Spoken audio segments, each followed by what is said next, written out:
Good morning, Michelle Saxman here, and ready to share with you some time with Jesus Calling by Sarah Young on December the 9th. Be willing to go out on a limb with me. If that is where I am leading you, it is the safest place to be. Your desire to live a risk-free life is a form of unbelief.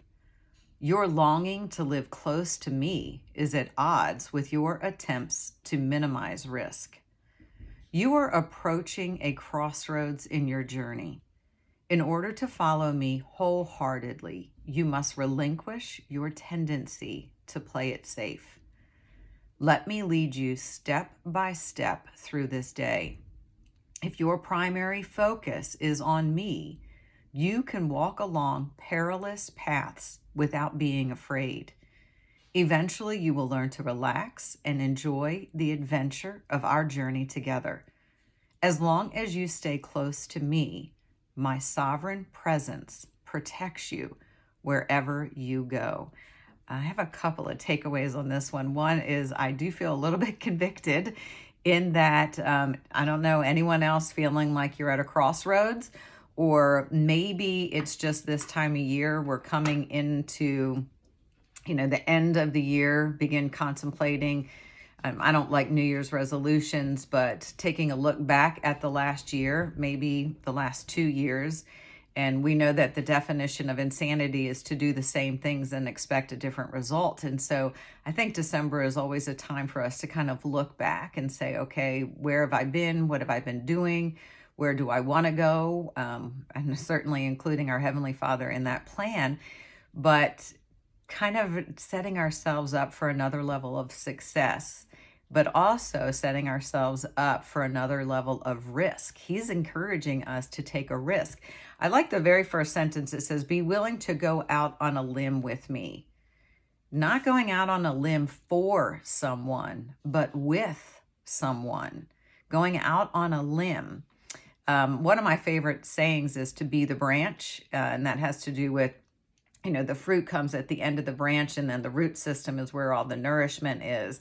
But to just be the branch is to be the conduit of our Heavenly Father's light and love. Allow Him to produce the fruits on the end when we're willing to kind of be that branch, to allow that to go through. But now my Heavenly Father is inviting me out on a limb with Him.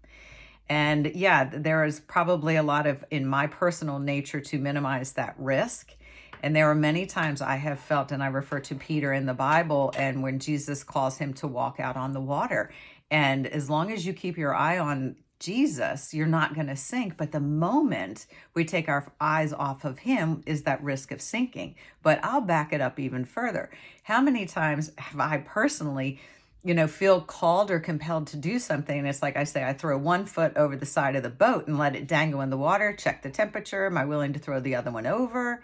And then am I willing to push off the boat and walk and trust my Heavenly Father? And I don't know, I really feel like this time of year, maybe it's just that it's December of 2021, and I really think that a lot of exciting things are in our future. But our Heavenly Father is inviting us to take a risk with Him, not for Him, but with Him. And then another story that this reminded me of was sometimes He takes us out of the crowd and out on a limb in order for Him to restore us. And so I was after I read this, I began kind of thinking about sometimes there's like kind of mess, mayhem, and chaos, and He kind of calls us out to have a little bit of isolation, time alone with Him. And that took me to really contemplating David and the story of David and Goliath. And just in my quick summary of the story would be that David's father called him home to say, kind of, if you will, take your lunch, take these supplies down to your brothers on the battlefield. And David had been up in the mountains and he was shepherding. He was in, a level of isolation with the sheep in time that he could truly be in prayer and communion with the Heavenly Father. And then he comes down the mountain, takes the supplies off to the battlefield, and he has not been fully entrenched in that fear of we can never win and we're not enough and all of that stuff that goes through when we're in that place of that battlefield, all that doubt that sneaks in. And instead, David, little tiny young David, pulls out the rock and slings it at the Goliath. And y'all, that was because he was fully restored and he was disentangled from all of the doubt and fear and chaos of that battlefield. So if you're in the midst of a battle, in a battlefield, and you feel that your Heavenly Father is inviting you going out on a limb, maybe it's to take some time alone with Him to be fully refreshed and restored. And maybe it's time for all of us to take a little bit of a risk in faith, in trust, in hope, and light, and love. So y'all have a super blessed day. Stay connected to the vine, and I will talk to you soon. Bye-bye.